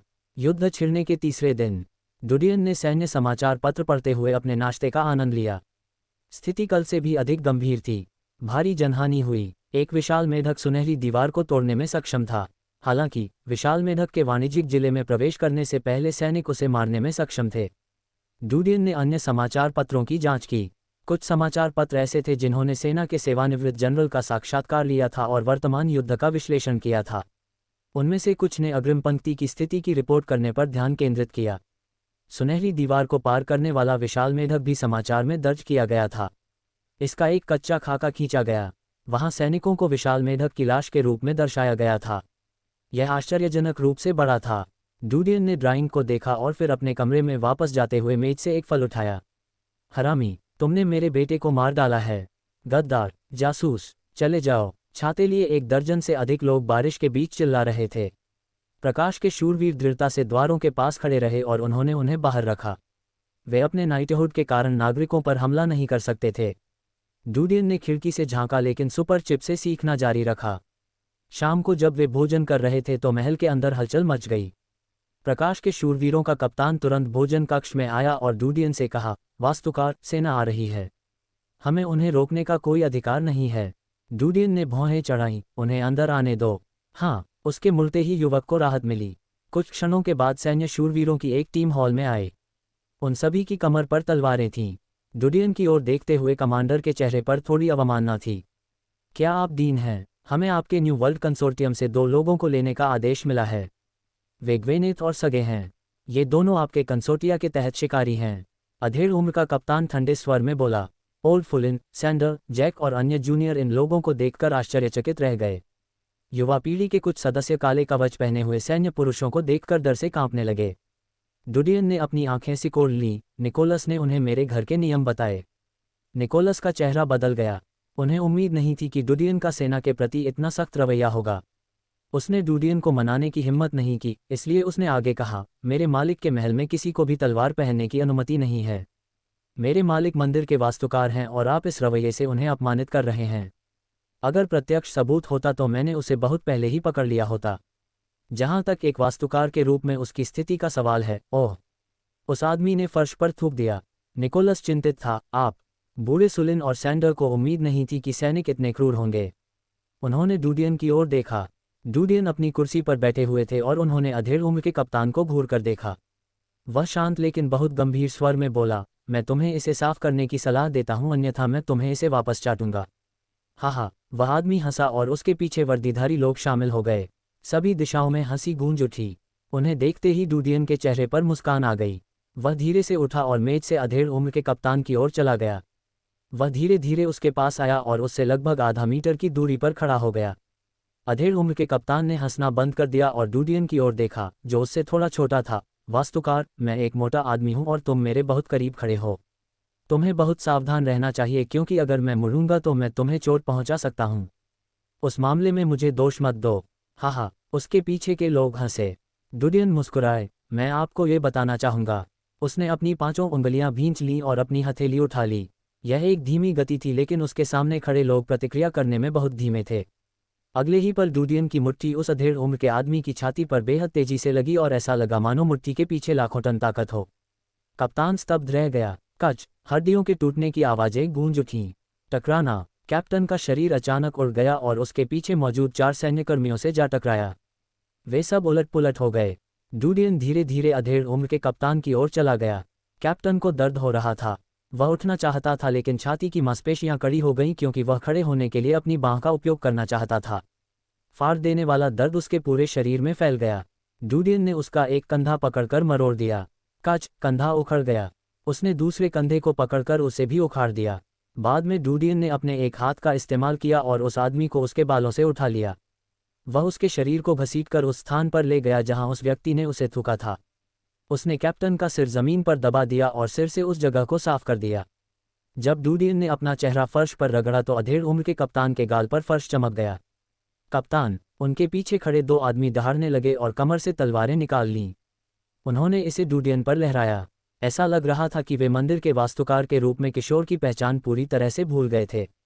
अगर उनके सिर पर एक बाल भी चोट लग जाए तो बड़ा हंगामा हो जाएगा। डूडियन की आंखों में ठंडक झलक उठी जब उसने देखा कि 2 लोग उस पर हमला करने की कोशिश कर रहे हैं। उसके हाथ बिजली की तरह तेज थे जैसे वह एक पल में चला गया। कच, तलवारें पकड़ने वाले लोगों के हाथ टूट गए और वे चिल्लाने लगे। डूडियन आगे बढ़ा और उन्हें बाहर धकेल दिया और अपने हाथों से उनके चेहरों को पकड़ लिया। ऐसा लग रहा था मानो दोनों किसी ट्रेन की चपेट में आ गए हों। उनके शरीर जमीन से ऊपर उठ गए और उड़ गए। बाकी 3 जो एक बार फिर खड़े होने वाले थे उन पर इन दोनों के शरीरों ने प्रहार किया। डूडियन ने गुस्से से उनकी ओर देखा। वह मुंह फेर कर बैठ गया। डूडियन ने कैप्टन का कॉलर पकड़ लिया और उसकी चीख रोकने के लिए अपना दुपट्टा उसके मुंह में डाल दिया। उसने आदमी के कान के पास अपना मुंह बंद कर लिया और धीरे से कहा, बाघ तो बाघ है, क्योंकि यह सोते समय भी जानवरों का राजा है। क्या आप समझते हैं? अध्याय 368। अधेड़ उम्र के कैप्टन की पुतलियां सिकुड़ गईं और उसके मुंह से दर्द भरी कराहें गूंजने लगीं जब उसने किशोर को अपने कान में फुसफुसाते हुए सुना। उनके चेहरे पर सदमा था क्योंकि उन्हें लगा कि मंदिर के वास्तुकारों का शरीर कमजोर होगा। हालांकि उनके सामने के किशोर शक्ति और गति के मामले में जनरलों के बराबर थे। डूडियन ने उस आदमी के चेहरे की ओर देखा। उसने अपनी पकड़ ढीली कर दी और उस आदमी का सिर लकड़ी के फर्श से टकरा गया। अधेड़ उम्र के व्यक्ति का ऊपरी शरीर लगभग लकवाग्रस्त हो गया था क्योंकि उसकी छाती की हड्डियां टूट गई थीं और उसकी दोनों भुजाएं उसके कंधे से अलग हो गई थीं। डूडियन ने तेजी से अपना हाथ बढ़ाया और अधेड़ उम्र के व्यक्ति के कंधे को पकड़ लिया। उसने थोड़ा सा मोड़ लिया और उस आदमी की बाहों को नीचे धकेल दिया। कच कच, दोनों भुजाएं कुशलता से स्थिर थीं। वे दोनों कल सेना को रिपोर्ट करेंगे। अगर सेना से कोई और है जो आने की योजना बना रहा है तो मुझे आशा है कि आप उन्हें मेरे घर के नियमों का पालन करने के लिए याद दिलाएंगे, अन्यथा वे इतने भाग्यशाली नहीं होंगे। डूडियन ने खड़े होकर ताली बजाई। उसने उस आदमी की पीठ पर लात मारी और मेज की ओर चलने लगा। निकोलस ने तुरंत तौलिया डूडियन को सौंप दिया। डूडियन ने तौलिया लिया और ध्यान से अपनी उंगलियों को रगड़ा। उन्होंने ये सुनिश्चित किया कि वे सभी साफ सुथरे हों। उसने तौलिया वापस निकोलस को सौंप दिया। उन्हें भेज दो। हाँ, निकोलस मुस्कुराए। अधेड़ उम्र का कप्तान मैदान से उठ खड़ा हुआ क्योंकि उसके चेहरे पर दर्द के भाव थे। उसने एक पल के लिए डूडियन की ओर देखा और फिर मुड़ा। चलो चलें। जब अन्य शूरवीरों ने डूडियन की ओर देखा तो वे भयभीत दिखे। वे मुड़े और चुपचाप अपने कप्तान के पीछे चले गए। डूडियन ने मेज की ओर देखते हुए चाकू पकड़ लिया। बर्तन अब ठंडे होने चाहिए। शेफ को इसे गर्म करने के लिए कहें। रेयान परिवार की युवा पीढ़ी के सदस्यों ने अपना सिर झुका लिया क्योंकि उनमें डूडियन की आंखों में देखने की हिम्मत नहीं थी। बूढ़ा फुलिन थोड़ा मुस्कुराया लेकिन कुछ नहीं बोला। भोजन समाप्त होने के बाद डूडियन अपने अध्ययन कक्ष में वापस लौट आया। जब सैंडर ने उसे आगे बढ़ने में मदद की तो बूढ़ा फुलिन डूडियन के पास एक कुर्सी पर बैठने आया। आपने सेना के अधिकारियों को घायल कर दिया है। यदि वे वापस जाते हैं और इसकी रिपोर्ट करते हैं तो यह इस महत्वपूर्ण अवधि में आपके खिलाफ काम करेगा। आप इतने आवेगी क्यों थे? डुडियन ने उसकी ओर देखा। मुझे यकीन नहीं है कि उनका रवैया जानबूझकर किसी ने हमारी निचली रेखा का परीक्षण करने के लिए निर्देशित किया था। यदि ऐसा था तो उनके पीछे के लोगों को पता चल जाएगा कि मेरी निचली रेखा कहाँ है। यदि ऐसा नहीं है तो इससे कोई फर्क नहीं पड़ता, क्योंकि मैंने जो किया है उससे मेरा दिल सहज है। उद्धरण चिन्ह। खतरे और क्रूरता के कारण कुलीन लोग शिकारियों के अस्तित्व से घृणा करते हैं। डुडियन ने मुस्कुराते हुए कहा, लेकिन जीवन और मृत्यु के इतने सारे संघर्षों का अनुभव करने के बाद शिकारी किसी अन्य की तुलना में अपने जीवन को अधिक संजोने की कोशिश करते हैं। इसके अलावा हमारे अपने जीवन और व्यक्तित्व के लिए बहुत अधिक सम्मान है। वे जोकर मेरे धैर्य की परीक्षा लेने के योग्य नहीं थे। बूढ़ा फुलिन चौंक गया और उसने धीरे से सिर हिलाया। मैं बहुत ज्यादा चिंता कर रहा हूँ। विशाल दीवार के बाहर की जिंदगी ने तुम्हें आज़ादी से जीना सिखाया है। डुडियन ने मुस्कुराते हुए सैंडर को एक पत्र दिया जो ओल्ड फुलिन के पास था। सगे और ग्वेनेथ के वापस आने के बाद उन्हें ये पत्र देना। इसके अलावा सुनिश्चित करें कि निकोलस उनकी जगह लेने और युद्ध के मैदान से खुफिया जानकारी इकट्ठा करने के लिए तैयार है। हमें अगले दिन से समाचार पत्रों पर भरोसा करने के बजाय प्रत्यक्ष खुफिया जानकारी प्राप्त करनी होगी। क्या हम बूढ़े निकोलस को भेज सकते हैं? सैंडर आश्चर्यचकित था। वह आपकी सोच से कहीं अधिक मजबूत है। ओह, मुझे पता है, मैं अब जाऊंगा। सैंडर मुड़ गया और कमरे से बाहर चला गया। उसने बिना कोई आवाज़ किए धीरे से दरवाज़ा बंद कर दिया। डुडियन ने पर्दे खोले और रात के अंधेरे को देखा। बूंदाबांदी अभी भी जारी थी और बाहर से आ रही ठंडी हवा के कारण खिड़की आधी छुपी हुई थी। उसने कमरे की हवा बदलने के लिए खिड़की खोली। उन्होंने ओल्ड फुलिन की ओर देखा। सैंडर से कहो कि वह नौकरों को अपने कमरे में लकड़ी का कोयला तैयार करने का आदेश दे। हमें आपके कमरे में चिमनी तैयार करनी है क्योंकि सर्दी आ रही है। सर्दी? बूढ़ा फुलिन हैरान था। क्या ये काली बर्फ के मौसम को संदर्भित करता है? मैं हमेशा आपसे अजीब शब्द सुनता हूँ और मुझे यकीन नहीं है कि आपने उन्हें कहाँ से सीखा है। क्या वे झुग्गियों में काली बर्फ के मौसम को सर्दी कहते हैं? डुडियन मुस्कुराए लेकिन जवाब नहीं दिया। बूढ़े फुलिन ने उसकी मुस्कुराहट देखी और आह भरते हुए कहा, हर चीज़ अपने पास मत रखो। हालांकि मैं बूढ़ा हूँ और हो सकता है कि मैं आपकी बिल्कुल भी मदद न कर सकूं, कम से कम मैं दबाव साझा कर सकता हूँ। डुडियन ने अपना सिर हिलाया। मुझे किसी बात की चिंता नहीं है, लेकिन मुझे उम्मीद नहीं थी कि सेना की भूख इतनी बड़ी होगी। मैंने सोचा था कि उन्होंने गड़बड़ कर दी है, लेकिन अब ऐसा लगता है कि वे बाकियों की तुलना में अधिक चालाक हैं। ओह, आप ऐसा क्यों सोचते हैं? मैंने सोचा था कि युद्ध शुरू होने के कारण वे जबरन भर्ती करेंगे और युवाओं को युद्ध के मैदान में अग्रिम पंक्ति में धकेल देंगे। डुडियन ने आह भरी, लेकिन सेना का लक्ष्य नागरिक नहीं थे। इस बार वे सीधे 6 कंसोर्टिया की शक्ति को कमजोर करना चाहते हैं। यदि सेना हमारे न्यू वर्ल्ड कंसोर्टियम से शिकारियों को प्राप्त करने जा रही है तो किसी अन्य कंसोर्टिया को बख्शा नहीं जाएगा। इसके अलावा यह एक विशेष मामला है और कोई भी अन्य कंसोर्टिया उन्हें मना नहीं कर सकता है। सार्वजनिक समर्थन के अभाव में सेना सभी संघों को दबा सकती है। आखिरकार कोई भी विरोध करने में सक्षम नहीं होगा क्योंकि संघ केवल एक निकाय है जिसने अमीर व्यापारियों को इकट्ठा किया है। डुडियन ने आह भरी और जारी रखा, जनता वास्तव में अजीब है। यह उपयोगी है क्योंकि यह अज्ञानी होती है और अप्रत्यक्ष आदेशों को सुनती है। यह मेहनती है जैसे कि ये दासों का समूह है। हालांकि यह बेकार है क्योंकि कोई भी शक्ति जिसका मूल्य उसकी आंखों और दिल में है वह लगभग अप्राप्य है। जब इसकी बात आती है तो पवित्र चर्च हम सभी में सबसे बुद्धिमान है। बूढ़े फुलिन ने सुना कि डुडियन किस भावुक लहजे में बात कर रहा था। जब उसने अपने सामने किशोरी को देखा तो वह थोड़ा चौंका। 16 साल के अधिकांश बच्चे हर चीज़ से अनभिज्ञ होंगे और आमतौर पर पूरे दिन खेलते रहेंगे। हालांकि बच्चा 6 कंसोर्टिया, सेना और यहाँ तक कि पवित्र चर्च के साथ एक शक्ति खेल खेल रहा था। ओल्ड फुलिन ने कहा, मेरे पिता ने मुझसे कहा था कि हालांकि नागरिक विनम्र होते हैं, लेकिन वे हमारे अभिजात वर्ग की आधारशिला नहीं हो सकते। यदि हमारा परिवार फलना फूलना चाहता है तो हम लोगों का पक्ष नहीं खो सकते। इसलिए हमारा परिवार हमेशा नागरिकों से बहुत सावधानी से संपर्क करता है। यह मेरे पिता की शिक्षाओं से संबंधित है। डुडियन ने खिड़की से बाहर देखा। जल्द ही एक समूह लोगों और जनता की राय खो देगा। उस समय हम सेना का प्रदर्शन देखेंगे। बूढ़ा फुलिन चौंका। उसने अपनी आंखें ठीक की और अंधेरी रात में खिड़की से बाहर देखा। अल्पविराम, अल्पविराम। अगले दिन की सुबह डुडियन समय पर उठ गए। वह अखबार का इंतजार करते हुए नाश्ता कर रहा था। वेनेथ और सगे भी ऊपर से नीचे आए और डुडियन का अभिवादन किया। मैंने कल रात जो कहा था उसे कभी मत भूलना। जीवन बीमा सबसे पहले आता है। डुडियन ने धीरे से अपनी प्लेट पर स्टेक काटा और उसे अपने मुंह में डाल लिया। मैं मृतकों की लाशों को इकट्ठा करने में प्रयास करने की योजना नहीं बना रहा हूँ। सगे ने मुस्कुराते हुए कहा, यह लड़ाई हमारे लिए सिर्फ एक बच्चों का खेल है क्योंकि स्पाइक्स हटा दिए गए हैं। आप जीवन बीमा के बारे में क्यों बात कर रहे हैं और सुबह वह चिकना चीज़ क्यों खा रहे हैं? आज सुबह मुझे अच्छी भूख लगी है। अध्याय 369। ग्वेनेथ और सगे एक बार फिर सुनहरी दीवार पर आए। उन्हें पता चला कि एक रात के बाद दीवार पहचान में नहीं आ रही थी। ये लाशों से भरा हुआ था और उन्हें साफ करने के लिए पर्याप्त जनशक्ति नहीं थी। सुनहरी दीवार के दूसरी ओर से सुनामी जैसी गर्जनाएं गूंज उठीं, जिससे सैनिकों के कान और दिमाग हिल गए। बूम! एक विशाल मेढक दीवार पर कूद गया। उसका विशाल शरीर भीड़ के चारों ओर बह गया और कई सैनिकों को सुनहरी दीवार से बाहर फेंक दिया।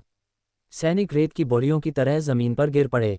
उनमें से कोई आवाज़ नहीं आ रही थी क्योंकि उनमें से अधिकांश की मौके पर ही मौत हो गई थी। ग्वेनेथ और सगे ने एक दूसरे की ओर देखा। ऐसे युद्ध में वरिष्ठ शिकारी की युद्ध शक्ति वाले लोगों के लिए भी मृत्यु का खतरा अधिक होता था। क्या आप न्यू वर्ल्ड कंसोर्टियम से हैं? जाओ जाओ, वहां जाओ। लेफ्टिनेंट की वर्दी पहने एक युवक सगे और ग्वेनेथ पर चिल्लाया। सगे ने अपनी मुट्ठियां भींच लीं और युवक की ओर देखने लगा। ग्वेनेथ ने उसकी ओर देखते हुए धीरे से अपना सिर हिलाया। युवा स्वामी के निर्देशों के अनुसार उन्हें सेना के आदेशों का पालन करना होता था। जनरल ऑबन ने दीवार पर स्थिति देखी। क्या कंसोर्टिया के शिकारी लामबंद हो गए हैं? वे बैरक में हैं, एडजुटेंट जुनलैंग ने सूचना दी। सुनिश्चित करें कि उन्हें एक अलग टीम बनाने के लिए बटालियन मुख्यालय के आदेशों का पालन करना होगा। उन्हें आगे बढ़ाएं, जनरल ऑबन ने ठंडे स्वर में कहा। हाँ, एडजुटेंट जुनलैंग को आश्चर्य हुआ, लेकिन उसने जनरल के आदेश की उपेक्षा करने का साहस नहीं किया। वह जल्दी से मुड़ा और चला गया। उसी समय एक अन्य सहायक ने कहा, आमतौर पर हमने जो तीर तैयार किए हैं वे पर्याप्त नहीं हैं। ऑबन ने भौहें चढ़ाईं। आप इस तरह की छोटी चीज़ों के लिए मेरे पास क्यों आ रहे हैं?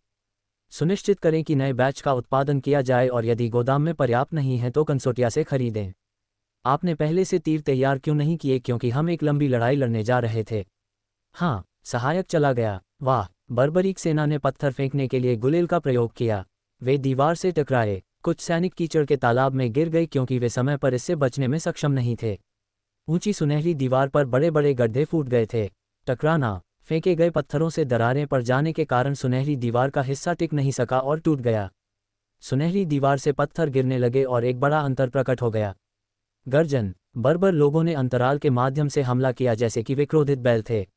अधेड़ उम्र का आदमी, जो इलाके का कप्तान था, जल्दी से बोला, तेज तीर, ब्लॉक। गर्जन! बर्बर लोग चींटियों के एक समूह की तरह थे जो सुनहरी दीवार पर चढ़ने की कोशिश कर रहे थे। बर्बरों की पहली लहर को तीरों से मार गिराया गया, लेकिन उसके बाद आने वाली लहरें दीवार पर पैर रखने में सक्षम थीं। वे तेजी से दीवार तक पहुंच गए। दीवार की चौड़ाई सीमित थी। बर्बर लोगों ने तेजी से बचाव करने वाले सैनिकों को डुबो दिया।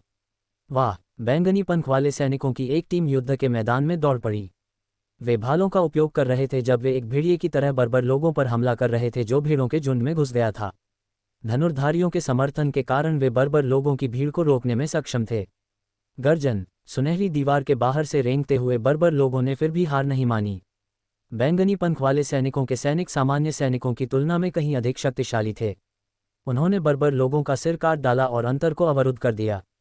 बर्बर लोग अब दीवार पर आधा कदम भी नहीं उठा सकते थे। जैसे जैसे युद्ध चलता रहा, बारिश जारी रही। आधे घंटे बाद गहरे लाल रंग की त्वचा वाले बर्बर लोगों का एक समूह युद्ध के मैदान में कूद पड़ा। उनके चेहरे गंभीर और क्रोधित थे। उनके लाल चेहरों पर दरारें थीं जो उनके गालों पर तैरती रक्तवाहिकाओं की तरह लग रही थीं।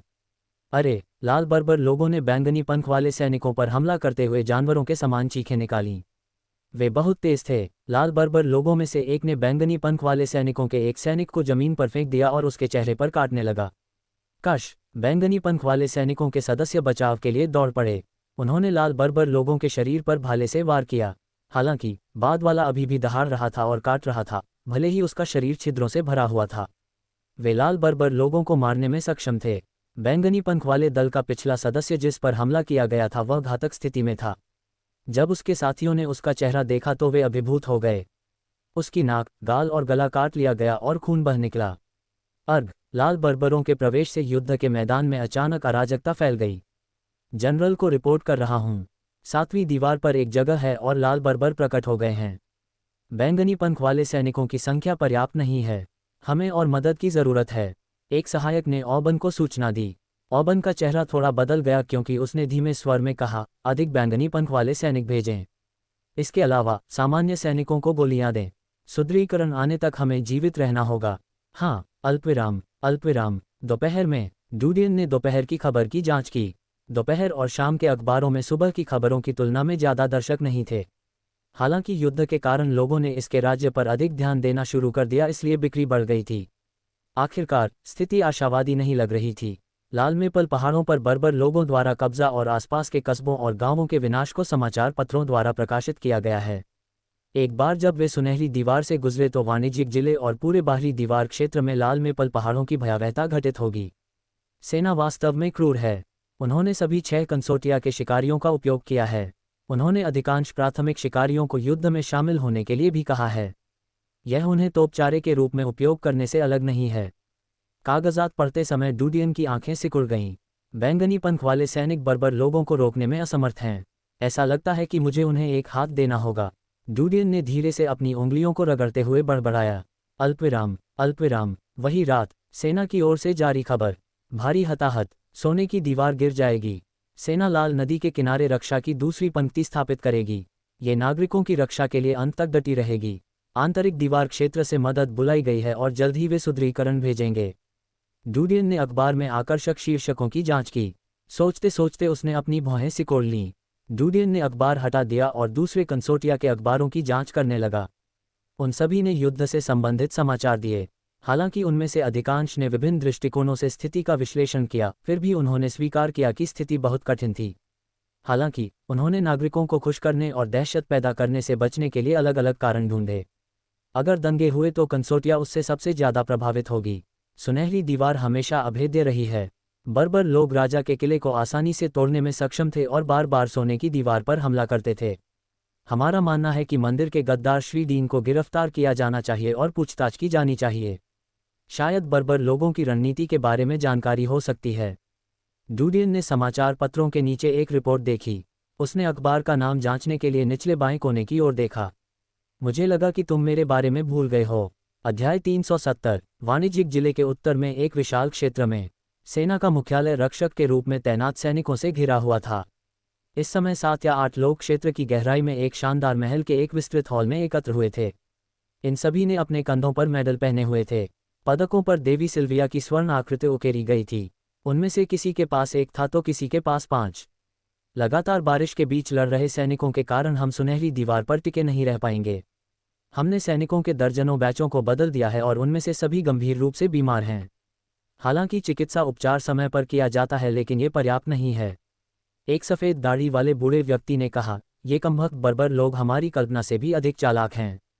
हमने आंतरिक दीवार तक सुदृढ़ीकरण के संबंध में संदेश पहुंचाए हैं, लेकिन अभी तक कोई नहीं आया है। मुझे डर है कि गंभीर परिस्थितियों में हम उन पर भरोसा नहीं कर सकते। कुआं, एक अन्य मध्यम आयु वर्ग के व्यक्ति ने कहा, रक्षा की दूसरी पंक्ति स्थापित करने के लिए अब बहुत देर हो चुकी है।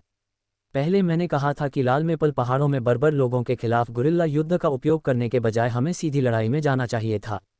क्षेत्र हमारे सामने था और सैनिक इलाके से परिचित थे, लेकिन आप सभी ने युद्ध को स्वर्णिम दीवार तक विलंबित करने का अवसर छोड़ दिया। परिणाम क्या हुआ? भारी बारिश के कारण तोपखाना बेकार है। ठीक है, एक सुनहरे बालों वाले मध्यम आयु वर्ग के व्यक्ति ने भौहें चढ़ाईं। इस बिंदु पर इन तर्कों का क्या उपयोग है? हमें स्थिति को जल्द से जल्द बचाने के लिए एक समाधान के साथ आना होगा। हम नुकसान में हैं। औबन तोपखाने के साथ कुछ नहीं कर सकता है और मैं मानता हूं कि बर्बर लोगों को हथियारों के अस्तित्व के बारे में पता था। वे तोपखाने की कमजोरी को समझते थे। इसका मतलब है कि गद्दार हैं और इस मामले को भी हल करना होगा। अगर हमारी योजनाएं बर्बर लोगों को बेची जा रही हैं तो हम कैसे निपटेंगे उन्हें? इसके अलावा तोपखाने का अस्तित्व न केवल सेना में बल्कि टेम्पल ऑफ एलिमेंट्स और डार्क चर्च के इन्फर्नो परिवार में भी जाना जाता है। लेकिन मुझे लगता है कि इन्फर्नो परिवार बर्बर लोगों से निपटने में इतना मूर्ख नहीं होगा, क्योंकि वे सबसे बड़े संदिग्ध बन जाएंगे। एक और आदमी जुड़ गया। क्या आपको लगता है कि डीन नामक वास्तुकार ने ऐसा किया था? मुझे इस पर संदेह है। वह सिर्फ एक नागरिक था। मेलोन कंसोर्टियम ने उसे मेहतर के रूप में चुना था और गलती से उसके हाथ जादू के निशान लग गए। इस तरह वह एक शिकारी बन गया था। बाद में उसने 3 साल जेल में बिताए और एक कुलीन परिवार ने उसे जमानत दे दी। जेल की सजा के बाद उसकी प्रतिभा का पता चला। उसकी कोई पृष्ठभूमि नहीं है और कोई संपर्क नहीं है। उसे तोपखाने के बारे में जानकारी कैसे होगी? पहले वाले ने उपेक्षापूर्ण स्वर में कहा। गोरा आदमी भौचक्का हो गया। गद्दार को ढूंढना मुश्किल है। हमें अग्रिम पंक्ति पर ध्यान केंद्रित करना चाहिए। हम समय का लाभ उठा सकते हैं और रक्षा की दूसरी पंक्ति स्थापित कर सकते हैं। यहाँ से भीतरी दीवार तक यात्रा करने में केवल आधा दिन लगता है, तो उन्होंने अभी तक उत्तर क्यों नहीं दिया? सफ़ेद दाढ़ी वाले बूढ़े व्यक्ति का चेहरा उदास था। अस्थायी रूप से भीतरी दीवार से कुछ भी उम्मीद न करें। वे खड़े नहीं रहेंगे, लेकिन वे आसानी से हस्तक्षेप भी नहीं करेंगे। हमें समय में देरी करने के लिए अभी भी अपने आप पर निर्भर रहना होगा। इस लाल नदी की चौड़ाई 400 मीटर से अधिक है। यह अथाह है। इसके अलावा इसके अंदर जलीय राक्षस हैं, इसलिए यदि हम नदी के किनारे लड़ते हैं तो बर्बर लोगों द्वारा लाए गए विशाल मेढक बेकार हो जाएंगे। एकमात्र समस्या यह है कि नदी द्वारा बनाया गया अवरोध बेकार हो जाएगा। लाल नदी के किनारे की मरम्मत करनी होगी। एक बार जब हम सुनहरी दीवार से पीछे हटेंगे तो बर्बर लोग हमारा पीछा करेंगे। इसके अलावा अगर उन्होंने हमारा पीछा करने का अवसर नहीं उठाया तो वे उस ओर से आवासीय क्षेत्र पर हमला कर सकते हैं। शायद हमें अपने कुछ सैनिकों को चांदी की दीवार पर भेजना चाहिए। दूसरे आदमी ने सुझाव दिया। एक अन्य व्यक्ति ने आह भरते हुए कहा, आवासीय क्षेत्र की सीमा दीवार सुनहरी दीवार से छोटी है। इसकी चौड़ाई भी ज़्यादा नहीं है। जिन सैनिकों को वहां रखा जा सकता है वे सीमित हैं। हम वहां किसी भी चीज़ का बचाव नहीं कर पाएंगे। एकमात्र तरीका नागरिकों को वाणिज्यिक जिले में जाने देना है। पिछले सुनहरे मध्यम आयु वर्ग के व्यक्ति ने स्पष्ट रूप से इनकार कर दिया, नहीं। स्थिति अराजक है। यदि हम नागरिकों को वाणिज्यिक जिले में जाने देंगे तो भीड़ रईसों पर हमला करने का अवसर लेगी। हम जिम्मेदारी नहीं उठा पाएंगे। दूसरों ने आह भरते हुए एक दूसरे की ओर देखा। अल्पविराम, अल्पविराम। पलक झपकते ही एक और दिन बीत गया। युद्ध शुरू होने का चौथा दिन। डूडियन महल के अंदर एक विशाल हॉल में बैठा था। वहां कुछ अलमारियां थीं जिनमें लकड़ी की तलवारें, शूरवीर भाले और अन्य हथियार थे। ये रईसों के बेटे बेटियों के व्यायाम करने के लिए बना कमरा था। इस तरह वे सूरज के संपर्क में आने से बच सकते थे। इस समय दो छोटी आकृतियां लकड़ी की तलवारों का उपयोग करते हुए एक दूसरे के साथ युद्ध कर रही थीं। Clank clank. डूडियन एक किताब पढ़ रहा था और वह चुपचाप कोने में बैठा था। समय समय पर वह चाय के कप से एक या दो घूंट पीते हुए आंकड़ों पर नजर डालता था। थम। वह खूबसूरत आकृति जमीन पर गिर पड़ी। बहन। जैसे ही वह अपनी बहन की मदद के लिए आगे बढ़ा, उस लंबे व्यक्ति ने तलवार हटा दी। ये गैब्रियल और आर्टेमिस थे। डूडियन ने ऊपर देखा, उसे जाने दो। गैब्रियल ने डूडियन की ओर पीछे देखा लेकिन फिर भी उसने अपना हाथ अपनी बहन की ओर बढ़ाया। उसने नम्र स्वर में कहा, बहन चलो उठो। लड़की ने डूडियन की ओर देखा और फिर अपना सिर हिलाया। वह अपने भाई की ओर देखकर मुस्कुराए, भाई मैं ठीक हूँ। गैब्रियल डूडियन की ओर मुड़ा और अपने शरीर को 90 डिग्री तक झुकाया। मास्टर मुझे क्षमा करें। मैं। डूडियन ने धीरे से शांत स्वर में कहा, मुझे पता है कि आप उसकी रक्षा करना चाहते हैं, लेकिन आप उसे नुकसान पहुंचा रहे हैं। क्या आप मुझे समझते हैं? गैब्रियल फुसफुसाए, मुझे पता है। डूडियन ने लापरवाही से कहा, चूंकि आप जानते हैं कि कल से आप निकोलस के साथ प्रशिक्षण लेंगे। वह आपके जितना विनम्र नहीं है। गैब्रियल ने अपने होंठ काटे। हाँ मालिक। आर्टेमिस बाहर निकल गया। वह लगभग रोने ही वाली थी। डूडियन ने उसकी ओर देखा, अगर तुम नहीं गिरी तो तुम्हारा भाई तुम्हारी मदद करने की कोशिश नहीं करेगा। इसके अलावा तुम्हें मुझसे अपने लिए भीख नहीं मांगनी पड़ेगी। लेकिन चुप रहो और अभ्यास जारी रखो। डूडियन ठंडे स्वर में बोला। गैब्रियल ने आर्टेमिस की ओर देखा। बहन चलो जारी रखें। चिंता मत करो। हाँ भाई, आर्टेमिस ने उत्तर दिया। खटखटाओ खटखटाओ, अंदर आओ, डूडियन ने कहा। जैसे ही दरवाज़ा खुला, क्रोएन अंदर आया। उसने काले रंग का सूट पहना हुआ था लेकिन उसकी एक आस्तीन खाली थी। उन्होंने आदरपूर्वक कहा, मास्टर जिस पत्र का आप इंतजार कर रहे थे। डूडियन ने थोड़ा सिर हिलाया और किताब उसके हाथ में रख दी। वह उठा और गैब्रियल से कहा, तुम मेरी अनुमति के बिना नहीं रुक सकते। सहना सीखो। हाँ युवा मास्टर, गैब्रियल ने उत्तर दिया। डूडियन ने मुंह फेर लिया। क्रोएन हमेशा बटलर के तौर तरीकों और शिष्टाचार पर अड़े रहे। वह एक बार फिर डूडियन के सामने झुक गया। उसकी नज़र उस किताब पर पड़ी जो डूडियन ने मेज़ पर रखी थी। वहाँ काले रंग से शब्द खुदे हुए थे, युद्ध और शांति। क्रोएन ने अपनी आंखें पीछे हटा लीं और डूडियन के पीछे चल दिया। उसने बिना आवाज़ किए दरवाज़ा बंद कर दिया।